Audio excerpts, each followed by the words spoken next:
Hai semua, kembali lagi bersama gua Ans di pembahasan kelanjutan anime Isekai wa Smartphone. Seperti biasa gua akan melanjutkan video gua sebelumnya. Karena sudah jelas video ini akan melanjutkan pembahasan di video sebelumnya, jadi bagi yang belum nonton bisa tonton terlebih dahulu supaya ceritanya itu nyambung dan tidak ada informasi yang terlewatkan. Oke, jika sudah kita tidak usah berbasa-basi lagi karena kali ini tuh videonya akan seru. Jadi, let's go. Toya pun mulai menginvestigasi istana Jofar bersama dengan Tsubaki, Sonya, Rengetsu, Jesty, dan Kwaku. Tapi pada akhirnya mereka berhasil ditemukan dan sekarang berakhir dikepung oleh para prajuritnya Jofar. Meskipun di kelompok Toya ini ada Tsubaki yang ahli dalam menyusup, namun apalah daya, Tsubaki sekalipun tidak akan bisa menggendong 4 orang lainnya termasuk Toya yang beban dalam hal ini. Satu persatu para prajurit pun mulai menyerang Toya dan lain-lain.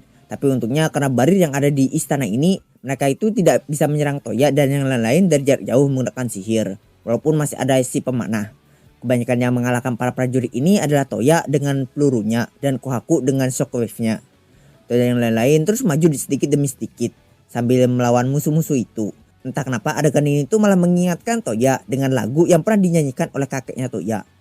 Namun cuman kurang adanya tebaran bunga. Ini tuh gua nggak tahu lagu apa, tapi bagi yang kalian tahu bisa kasih tahu gua di kolom komentar.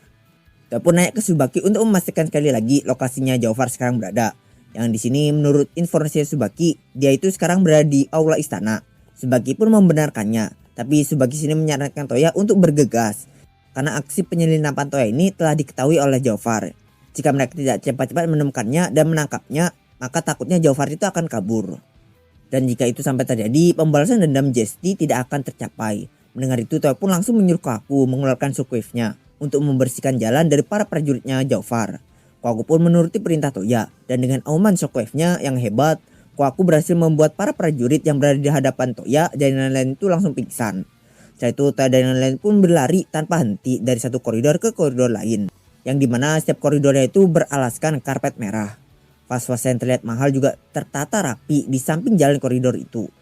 Dan lucunya di sini Toya itu masih aja sempat mengomentari selera pemilik vas ini atau mungkin Jofar, yang menurut Toya itu buruk. Karena setiap warna dari vas-vas itu mencolok. Setelah keluar dari jalan yang ada tiang merahnya, Toya dan lain-lain pun sampai di depan pintu besar yang berisikan ukiran seekor naga. Toya dan lain-lain pun menendang pintu itu, dan di balik pintu itu terdapat ruangan luas dengan atap yang tinggi. Dan di ruangan itu terdapat seorang lelaki yang sedang duduk di sebuah singgasana. Lelaki itu memiliki janggut dengan umur kira-kira 30 tahunan. Dia memakai set baju berwarna kuning yang terlihat susah untuk digerakkan.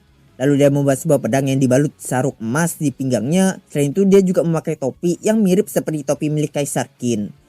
Kemudian di samping lelaki itu ada 2 lelaki lainnya yang seolah-olah seperti penjaganya gitu. Lelaki pertama terlihat memiliki umur kira-kira 30 tahun lebih. Dia memakai pelindung dan helm merah gelap. Ia juga memegang perisai di tangan kirinya dan pedang aneh yang bentuknya itu mirip seperti kapak di tangan kanannya. Lalu lelaki kedua umurnya itu kira-kira ada di pertengahan 30 tahun. Ia memakai jubah hitam dan memegang tongkat besi yang bentuknya itu seperti tanda tanya. Rambutnya pirang, matanya biru, tinggi kurus dan kulitnya itu putih. Akan tapi di matanya itu terlihat jelas menggambarkan niat yang jahat. Kedua orang itu memakai sebuah kalung besar berbentuk lingkaran dengan simbol heptagon di tengahnya, yang merupakan simbol dari asosiasi emas Gordian. Melihat itu Toya pun yakin kalau mereka berdua itu adalah God dan Soul. Dan jika mengacu ke deskripsinya tadi, lelaki yang membawa perisai dan pedang adalah Soul, sedangkan lelaki yang membawa tongkat besi adalah God. Lalu lelaki yang duduk di singgasana tidak lain adalah Jofar.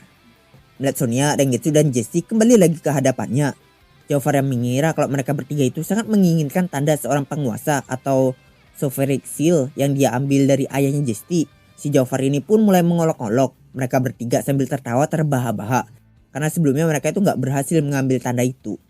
Dia juga sambil membawa tanda itu di tangannya yang menegaskan kesan mengejeknya itu. Bentuk dari tanda itu tuh berupa kubus emas bercorak naga. Jesty pun ngamuk di sini. Dia bilang ke Jofar kalau dia itu tidak membutuhkan tanda penguasa itu. Yang dia inginkan adalah pembalasan dendam ke Jofar atas kematian ayahnya. Lalu Jesty pun menarik pedangnya. Dan ketika Jesty menarik pedangnya, Sonya dan Rengetsu pun juga mulai mempersiapkan kuda-kudanya. Namun suara tembakan pun terdengar di tengah-tengah suasana yang mencekam itu. Dan yap, itu tuh adalah perbuatan dari Toya. Toya tanpa basa-basi langsung menembak tanda di tangan Jaofar itu dan membuat tanda itu hancur berkeping-keping. Scene ini tuh hampir sama seperti di animenya. Pas Toya itu menembak pimpinan Tsubaki dari kakak yang sudah jadi mayat hidup. Cuman bedanya itu di suasananya aja. Yang di animenya itu sedih, sedangkan yang di sini tuh tegang. Jaofar yang melihat tandanya itu hancur pun langsung terkejut. Dia kemudian memaki-maki Toya karena telah menghancurkan tandanya itu. Yang di sini dia itu mengklaim kalau tanda itu sudah diturunkan secara turun-temurun selama 7.000 tahun. Namun Toya itu membalas, emang gua peduli. Dan lagi pula 7.000 tahun yang lalu negara ini atau Yuron belum berdiri. Sungguh balasan yang sangat baik dan ramah, saya suka. Toya di sini benar-benar nggak peduli lah sama benda itu atau penerus Kaisar Surgawi. Entah apalah itu yang diomongin, Toya itu nggak peduli. Karena Toya itu sudah menganggap negara ini itu adalah negara yang bermasalah. Toya bahkan sampai berpikir akan menginvasi Yuron sebagai pendekar iblis perak. Lalu kemudian Toya akan membagikan daerahnya ke Hanok, Zenoasu, dan Sverzen. Sol yang kesal pun kemudian berlari ke arah Toya, berniat untuk menyerang Toya. Toya pun menembaknya yang sedang berlari itu. Tapi peluru Toya berhasil Sol tahan menggunakan perisainya. Begitu ia sampai di dekat Toya, Sol pun langsung mengayunkan pedangnya sekuat tenaga ke arah Toya. Tapi Toya dapat menghindarinya, lalu menembak kepalanya berkali-kali. Namun lagi-lagi peluru Toya itu terpantul karena helm yang Sol gunakan. Toya pun kemudian menyuruh Kohaku untuk mengeluarkan shockwave-nya ke Sol. Sol pun terhempas hingga terbanting ke lantai. Dan pada saat itu juga Toya itu segera memanfaatkan kesempatan itu untuk mengganti pelurunya dengan peluru explosion. Walaupun ledakannya itu nanti akan berkurang akibat barir di istana ini, tapi peluru itu cukup kuat untuk menghempaskan Sol sekali lagi. Saat Toya itu lagi-lagi menembak Sol ke kepalanya saat Sol itu terhempas. Nah temannya seperti itu, God pun langsung membantunya dengan sihir Light Arrow. Toya yang tiba-tiba mendengar rapalan sihir langsung melompat ke samping menghindari serangannya God. Lalu Toya menoleh ke arah God dan Toya pun melihat God yang bisa menggunakan sihirnya tanpa masalah. Toya pun langsung bertanya, bukannya penggunaan sihir dihalangi oleh barir di istana ini? God pun menjawab kalau dia itu telah menyetel barir di istana ini supaya dia itu tidak terpengaruh oleh barir itu. Untuk antisipasi hal-hal atau kejadian seperti ini itu terjadi. Toya pun jadi kesal mendengar itu. Tapi apa boleh buat, ini itu adalah kandangnya musuh. Toya nggak bisa protes kalau pihak tuan rumahnya itu berbuat curang. Toya pun kemudian memujinya dan menyebutnya sebagai penyihir dari Asosiasi Emas Gordian. Mendengar itu wajah God dan Sol pun berubah terkejut dan marah. Kemudian Sol pun menanyakan identitas Toya dan dia menanyakan apakah Toya itu adalah antek-antek Sverzen. Namun Toya menjawab entah. Kemudian Toya membujuk agar si God itu menonaktifkan barirnya dengan memberikan dia itu iming-iming kalau Toya itu akan menunjukkan sihir yang menarik ke dia. Tapi sayangnya bujukan Toya itu tidak berhasil. God pun bilang ke Toya kalau barir yang dia pasang itu memiliki tipe instalan yang dimana barir ini tuh tidak akan hilang kecuali sihir God tuh habis atau artefak penahannya itu hancur. God pun mulai tersenyum gitu, seakan-akan dia itu berpikir kalau Toya itu tidak akan bisa menghancurkan barirnya. Namun Toya malah berpikir sebaliknya. Toya jadi makin pede gitu setelah tahu kalau barir ini tuh bisa dihilangkan dengan menghancurkan artefaknya. Karena dengan barir yang berskala besar yang dipakai di istana ini, Toya yakin artefaknya itu tidak mungkin untuk disembunyikan. Walaupun begitu, setelah melihat kepercayaan dirinya Toya, God itu masih tetap pede. Dia malah menasihatin Toya untuk terlebih dahulu mengkhawatirkan nyawanya Toya sendiri daripada memikirkan untuk menghancurkan artefak penahan barir. Lalu kemudian God pun mengeluarkan sihir beratribut kegelapan, yaitu Skeleton Warrior. Seperti namanya, sihir ini tuh membuat God dapat memunculkan beberapa Skeleton Warrior yang membawa pedang dan perisai tua di tangannya. Skeleton Warrior ini adalah makhluk pemanggilan yang merupakan salah satu dari klan Undead. Ini itu adalah musuh yang merepotkan bagi Toya sekarang. Kemampuan bertarungnya itu memang tidak tinggi, tapi mereka itu memiliki kekuatan regenerasi yang dapat membangkitkan diri mereka sendiri. Setelah beberapa waktu mereka itu dikalahkan. Untuk mengalahkan mereka itu adalah dengan menggunakan sihir atribut cahaya. Dan kondisi Toya sekarang itu nggak bisa pakai sihir. Memang Toya bisa menggunakan sihir sebentar, tapi itu akan sangat merepotkan kalau Toya itu harus mendekati mereka untuk memastikan mereka itu kena sihirnya. Kemudian God pun bilang ke Toya karena Toya itu tahu identitas mereka sebagai Asosiasi Emas Gordian. Jadi Toya itu harus mati. Lalu dia pun menyuruh skeletonnya itu untuk menyerang Toya. Toya berhasil menembak satu skeleton warrior dan menghancurkannya. Tapi dalam waktu 1 menit lagi, skeleton warrior itu kemungkinan akan beregenerasi lagi. Tsubaki, Sonya, Rengetsu, dan Jesty juga berhasil mengalahkan para skeleton warrior itu dengan mudah. Namun situasinya itu akan memburuk jika ini itu terus berlanjut. Apalagi Sol itu juga ikutan menyerang Toya dan yang lain-lain. Karena nggak punya pilihan lagi, mau nggak mau Toya pun memutuskan untuk mencoba menggunakan kekuatan surgawinya. Toya nggak tahu cara ini akan berhasil atau tidak, tapi Toya nggak punya pilihan lain selain mencobanya sekarang. Toya pun menambahkan sedikit kekuatan surgawinya ke Brunhildnya dan pelurunya. Setelah itu Toya menembakkan peluru yang sudah diberikan kekuatan surgawi itu ke salah satu skeleton warrior. Dan skeleton warrior itu pun langsung menjadi debu dalam sekejap. God pun terkejut melihat itu. Toya terus mengalahkan skeleton warrior satu persatu dengan peluru yang diisi dengan kekuatan surgawi. Alasan kenapa skeleton warrior itu bisa langsung menjadi debu, padahal mereka itu cuma bisa dikalahkan dengan atribut cahaya, karena kekuatan surgawi itu adalah kekuatan yang lebih kuat daripada kekuatan sihir. Toya percaya bahwa karena kekuatan surgawinya inilah Toya itu bisa menggunakan seluruh atribut sihir.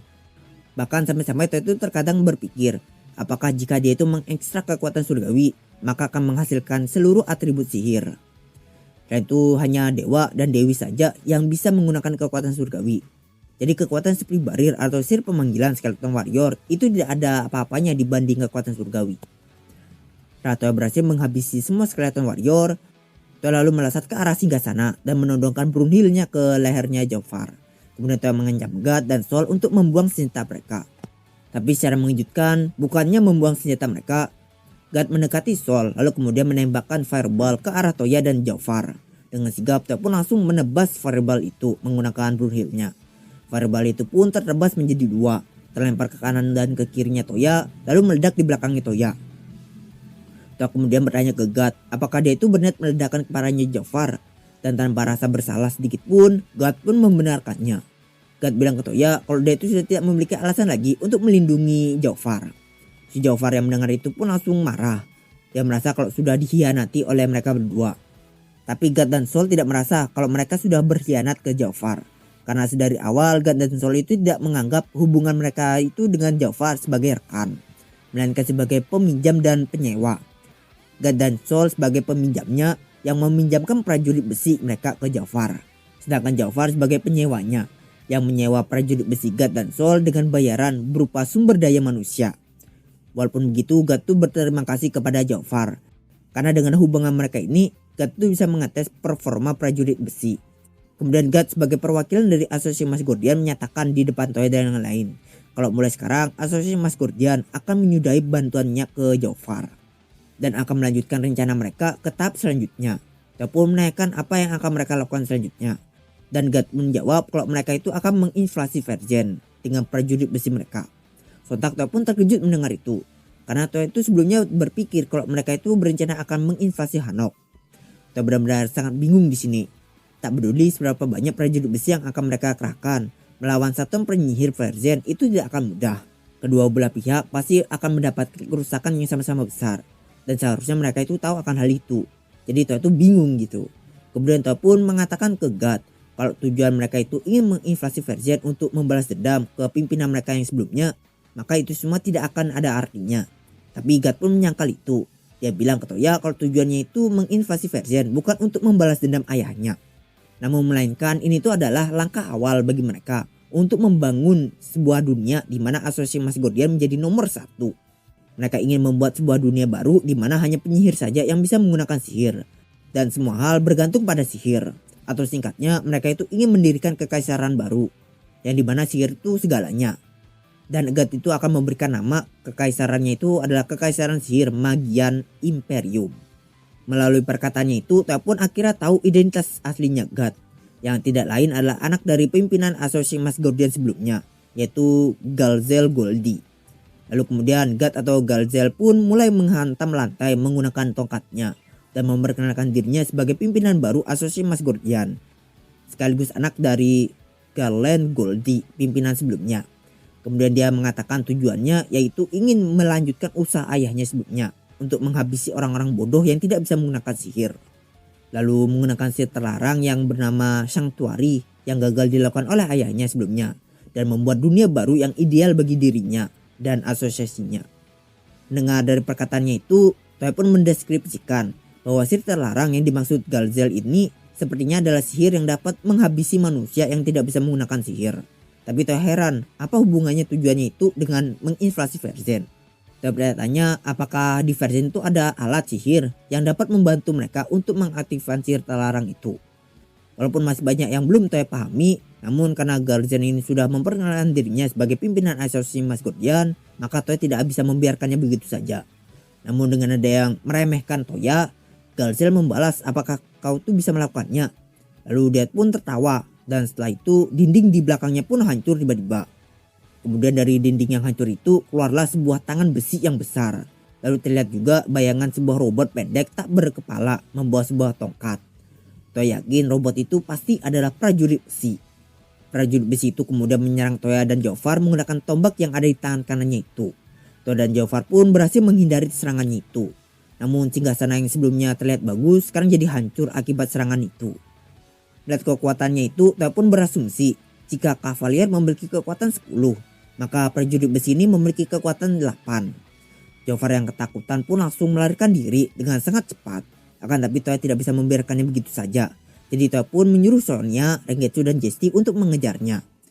Sekarang tersisa Toya, Kwaku dan Tsubaki. Lalu kemudian terdengarlah suara berkualitas rendah yang keluar dari prajurit besi itu. Suaranya seperti suara speaker murahan gitu. Yang kemungkinan suara itu tuh berasal dari orang yang mengendalikan prajurit besi itu. Dia dengan sombongnya memberikan Toya itu apresiasi karena berani menantang prajurit besinya secara langsung. Karena kualitas dari speakernya itu rendah, Toya tidak dapat mendengar perkataannya itu dengan jelas. Banyak suara noise yang tercampur dengan suaranya itu. Tapi Toya merasa Toya itu pernah mendengar suaranya itu. Dan Toya pun akhirnya ingat kalau suara itu berasal dari suaranya Dr. Bowman. Jadi selama ini dia itu ternyata melarikan diri ke asosiasi Mas Guardian. Singkatnya di sini Dr. Bowman pun terkejut setelah mengetahui kalau Toya itu tahu identitasnya. Karena Dr. Bowman di sini tuh nggak kenal sama Toya akibat penampilan Toya saat ini yang masih menyamar menjadi pendekar Oni Perak. Dia lalu bertanya dari mana Toya itu tahu tentang dirinya. Tapi bukannya menjawab pertanyaan Dr. Bowman, Toya malah mengejek asosiasi Mas Guardian karena telah memperkerjakan Dr. Bowman untuk membuat produk gagal seperti prajurit besi itu. Dr. Bowman pun marah karena karyanya itu dibilang produk gagal sama Toya. Dia lalu membalas kalau karyanya itu memiliki kekuatan yang bisa menghancurkan Euron. Mendengar perkataan sombongnya itu, Toya mengolok-oloknya lagi dengan bilang kalau karyanya itu adalah hasil curian, bukan hasil buatannya sendiri. Dan Toya juga membandingkan prajurit besinya itu dengan Prim Gear-nya, yang dimana Toya itu bilang bagaikan siang dan malam. Dr. Bowman pun naik darah diolok-olok seperti itu oleh Toya. Kemudian dia sekali lagi menyerang Toya dengan tombaknya. Tapi karena gerakan yang dibuatnya itu sangat mudah untuk diprediksi, Toya dapat dengan mudah menghindari serangan itu. Toya bahkan juga sambil mengobservasi gerakannya. Dan hasil dari observasi Toya itu jadi tahu kalau cara mengendalikan prajurit besi itu berbeda dengan Prim Gear. Prim Gear itu bisa membaca gelombang otak untuk membantu gerakan dari pengendalinya agar Prim Gear itu dapat bergerak mengikuti gerakan dari pengendalinya itu. Tapi sebaliknya prajurit besi ini sebenarnya tidak. Dia itu terasa seolah-olah gerakannya itu sudah diatur sedemikian rupa sehingga membuat gerakannya itu tidak leluasa dan malah terlihat seperti benda bergerak atau karakter game yang dimana pergerakannya itu berdasarkan input komando. Cara mengendalikan seperti ini itu memang sangat mudah. Namun saya penasaran apakah cara ini itu bisa digunakan di berbagai situasi dengan nyaman. Mengingat cara pengendaliannya itu yang kurang fleksibel. Tapi Toya di sini juga masih ragu apakah pergerakannya seperti itu karena juga pengaruh dari Barir atau karena Dr. Bowman-nya sendiri yang amatir. Namun intinya pergerakan prajurit besi ini itu jelek. Lagi-lagi Toya pun mengejek prajurit besi Dr. Bowman itu dengan menyebutnya sebagai produk gagal. Dr. Bowman pun juga lagi-lagi marah dan dia pun lagi-lagi menyerang Toya. Tapi Toya berhasil menghindarinya ke bawah tangan prajurit besi itu dan kemudian memotongnya dengan brunhilnya Toya yang sudah Toya isikan kekuatan surgawi. Dan karena prajurit besi itu yang membawa tombak pun terbelah lalu meledak begitu saja. Setelah itu Toya pergi ke bawahnya dan menebas lutut prajurit besinya itu. Yang membuat prajurit besinya itu pun kehilangan keseimbangannya dan roboh. Dr. Bowman dan Sol yang melihat prajurit besi mereka yang berhasil dihancurkan oleh Toya dengan mudah pun langsung terkejut.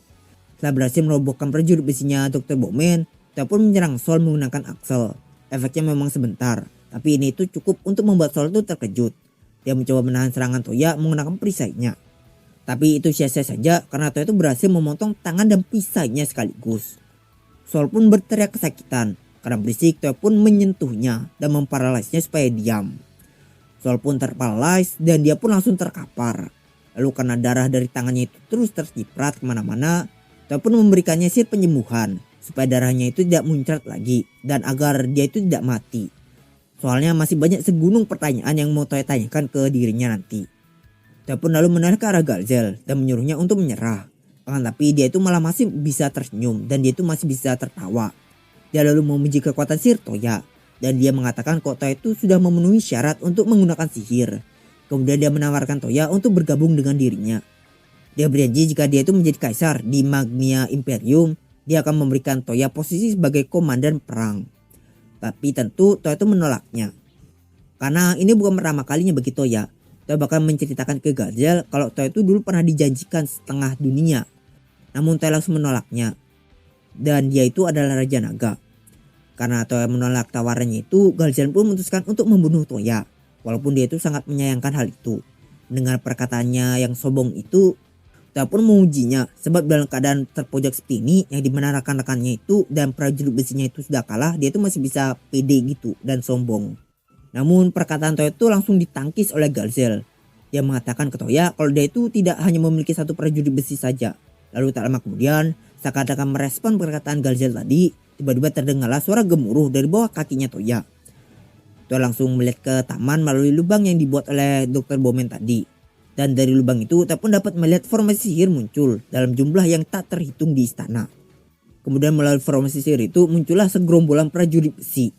Tiba mereka itu sama seperti yang dipakai Dr. Bowman sebelumnya. Tapi mereka itu membawa senjata yang berbeda-beda. Melihat itu Toya pun teringat dengan perkataan Tsubaki. Kalau di bawah istana Jafar itu terdapat 1000 unit prajurit besi. Dan hal itu langsung dibenarkan oleh Galzel sendiri. Namun dia bilang kalau dia itu telah mengirimkan 90%-nya ke perbatasan Verzen. Mendengar itu Toya pun akhirnya paham betapa gentingnya situasinya sekarang, terutama untuk Verzen sendiri. Tapi sebelum memikirkan cara untuk membantu Verzen, Toya terlebih dahulu akan melakukan sesuatu terhadap prajurit besi yang ada di sini. Ya walaupun Toya itu sebenarnya nggak khawatir, bahkan Toya itu malah tersenyum gitu di sini. Kemudian Toya pun bertanya ke Galzel, apakah kau dengar sesuatu? Melihat senyuman Toya itu dengan panik, Galzel pun berhenti bergerak dan fokus untuk menajamkan pendengarannya. Setelah itu dia pun mendengar suara besi yang bertabrakan. Dari hal itu Galzel pun tahu kalau ada sesuatu yang besar di dekat istana. Karena selain dari suaranya tadi, dia itu juga dapat merasakan getaran bumi yang sangat keras dihasilkan oleh sesuatu itu. Tak lama setelah itu terdengarlah suara ledakan dari suatu benda. Galzel pun langsung pergi ke taman istana untuk mengeceknya. Sampai di taman istana, dia pun sontak langsung terkejut melihat prajurit besinya yang tertebas menjadi dua. Dan di samping prajurit besinya itu terlihatlah pendekar ungu dan kesatria orange. Atau lebih tepatnya Frimgeir Sweetlight miliknya Yae dan Sigrun miliknya Hilda. Lihat ada dua Frimgeir di hadapannya, Galzel pun makin bingung. Dia bertanya bagaimana ada Frimgeir milik Brunhild di sini. Lalu layaknya seperti berselancar di hadapan Galzel yang terkejut, Sweetlight Yae pun mulai mendekati prajurit besi lainnya dan menebas mereka menggunakan Odachi Frimgeirnya secara terus menerus hingga membuat kaki-kaki para prajurit itu terpisah dalam sekejap. Sedangkan Sigrunnya Hilda menangkis tombak prajurit besi dengan perisainya lalu menebasnya dengan sangat hebat. Ini itu adalah rencana yang sudah Toya buat sebelumnya. Toya sudah menduga kalau akhirnya itu akan seperti sekarang. Jadi Toya itu sudah menyiapkan formasi sihir di luar istana yang bisa dilewati oleh Frimgeir. Kemudian Toya itu memberitahu Ruli dan Kokyoku melalui telepati untuk memanggil Yae dan Hilda. Supaya mereka itu bisa OTW menggunakan formasi perpindahan yang ada di dalam hanggar. Ini bisa terjadi karena baril milik Galzel ternyata tidak berpengaruh ke telepati. Lalu beberapa prajurit besi mencoba menyerang Yae dan Hilda satu persatu. Jumlah mereka itu ada 20 unit atau lebih. Akan tapi walaupun kalah jumlah, dua cewek Toya ini masih berhasil memotong mereka dengan mudah. Ini sudah membuktikan kalau Frimgeir model baru bukanlah sekedar julukan saja. Apalagi kalau yang dilawan itu cuma tiruan saja. Potongan-potongan prajurit besi pun mulai berserakan di mana-mana. Galzel pun mulai kesal melihat itu. Lalu kemudian Toya pun menyuruhnya untuk menyerah saja. Dan jika dia mau, Toya itu akan menyerahkannya ke Raja Verzen. Supaya yang memberikan dia itu hukuman itu adalah Raja Verzen. Namun Galzel masih belum menyerah. Dia bahkan masih sempat tertawa. Kemudian dia mengatakan kalau Verzen itu sudah tidak memiliki masa depan lagi. Dan dia menyuruh Toya untuk memikirkan hari di mana mereka itu atau asosiasi Masgordian akan memimpin. Lalu setelah mengatakan itu, Galzel pun mengangkat tongkatnya tinggi-tinggi dan keluarlah cahaya yang terpancar dari tongkatnya itu.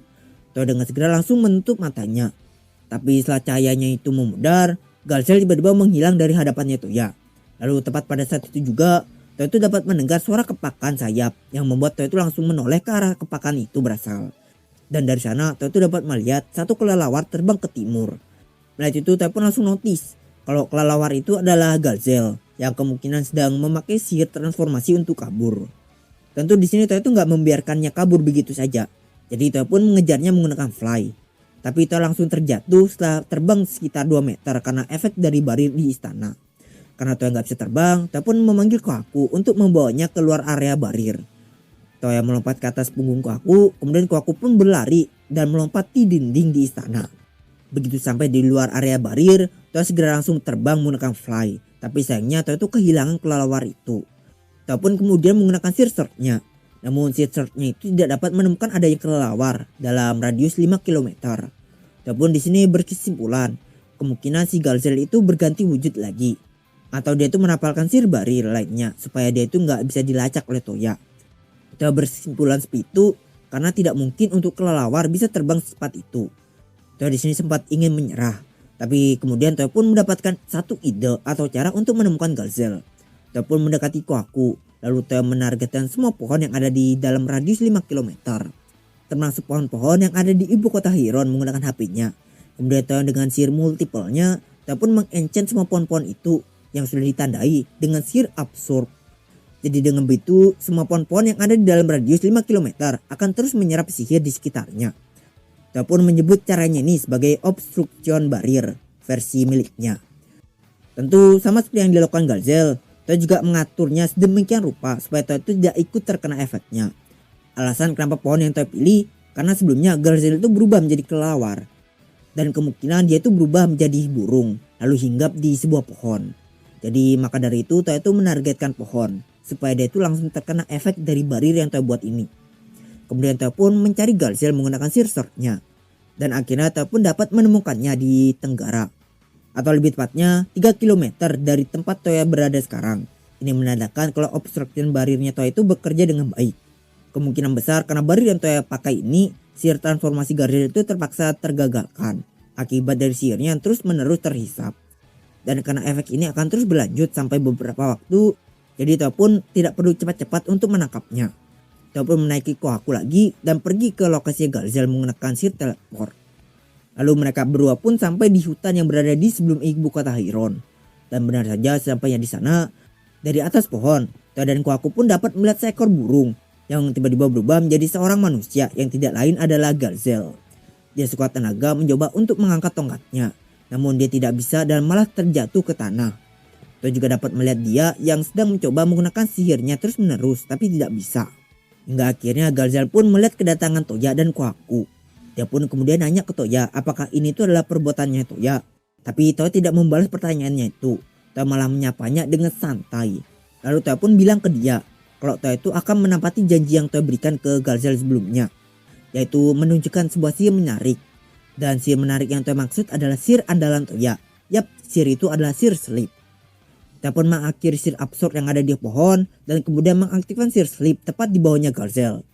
Galzel pun dengan seketika langsung terjatuh hingga kepala belakangnya itu terbentur ke tanah dan melepaskan tongkatnya. Tapi jika kalian pikir ini itu sudah berakhir, maka jawabannya tidak. Toya melanjutkan lagi, namun sekarang Toya itu menggunakan peluru yang Toya beri nama itu peluru iblis. Peluru ini itu adalah peluru yang berisikan sihir sleep tak terbatas yang bisa bertahan sampai 3 hari penuh. Toya pun menembakkan peluru itu tepat di bawahnya Galzel. Dan nasib Galzel pun sama seperti Kokuyo dan Sango di animenya. Dia terus menerus terjatuh. Dia tidak bisa menggunakan sihirnya dalam keadaan seperti itu. Karena tidak ada yang bisa berkonsentrasi di saat mereka itu terjatuh. Apalagi semua korban sleep itu pasti akan terjatuh. Meskipun mereka itu bergerak hanya 1 mm. Jadi hampir mustahil bagi korban peluru iblis ini untuk diam dan tidak terjatuh. Bisa dibilang jika orang yang terkena peluru iblis ini langsung terjatuh, maka itu sudah sekakmat. Tapi penyiksaan yang Toya berikan ke Galzel itu belum berakhir sampai di sini. Sambil bersiul dengan santainya tanpa rasa dosa, mengabaikan Galzel yang terus menerus terjatuh, Toya pun mulai mempersiapkan alat penyiksaan lainnya lagi ke Galzel. Toya mengeluarkan penjara kaca yang di dalamnya itu berisikan bangkai selam yang sangat bau. Dan untuk mencegah Galzel itu menggunakan sihir di dalamnya, Toya pun mengenchant penjara kaca itu dengan sihir absorb. Supaya di dalam sihirnya itu terus terserap. Setelah sudah mengenchant, Teo pun membawa Garzel masuk ke dalam penjara. Karena bau yang tidak sedap di dalam, Garzel pun langsung meninju-ninju penjara sambil menutup hidungnya. Kemudian wajahnya pun berubah membiru dan tak lama kemudian berubah lagi menjadi putih. Tapi Teo masih belum puas. Teo pun menekan sebuah tombol yang ada di luar dinding penjara. Yang dimana dengan seketika dari dalam penjara diputarkanlah dua soundtrack penderitaan secara bersamaan. Soundtrack pertama itu berisikan suara ngilu dari garpu yang digoreskan ke papan tulis. Dan yang kedua itu berisikan suara ngilu dari dua porselin yang bagian bawahnya itu digosokkan satu sama lain. Dengan seketika Garzel pun langsung berteriak sekencang-kencangnya. Karena berisik, Teo pun menghilangkan suaranya dengan sheer silent. Garzel terus berteriak, namun teriakannya itu tidak bisa terdengar keluar. Dia menutup kedua telinganya untuk menghindari dari suara ngilu. Tapi bau tidak sedap langsung tercium oleh dirinya. Namun sebaliknya, saat dia itu menutup hidungnya, suara ngilu pun terdengar melalui telinganya yang tidak tertutup. Wajahnya pun penuh dengan air mata, ingus, dan air liur. Pokoknya menjijikkan lah. Teo melakukan ini ke Garzel karena Teo itu kesal sama barirnya dia. Yang membuat Teo itu cukup merepotkan. Jadi Teo merasa kalau dia itu pantas untuk mendapatkan ini.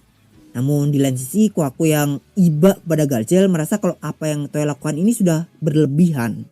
Dan dengan entengnya Teo itu malah menjawab, "Masa sih?"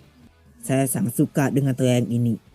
Seketika setelah mendengar itu, Kohaku pun langsung mundur perlahan-lahan dari Toya.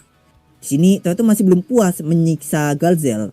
Karena rasa ketidakpuasannya itu, Teo pun memproyeksikan sebuah ilusi menggunakan sihir mirage berupa ulat bulu, kecoa, dan cacing tanduk tepat di bawahnya Garzel merayap gitu.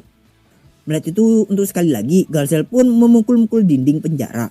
Tapi sama seperti sebelumnya, perbuatannya itu sia-sia saja. Karena penjara kaca kali ini itu tuh sudah terbuat dari material monster kristal.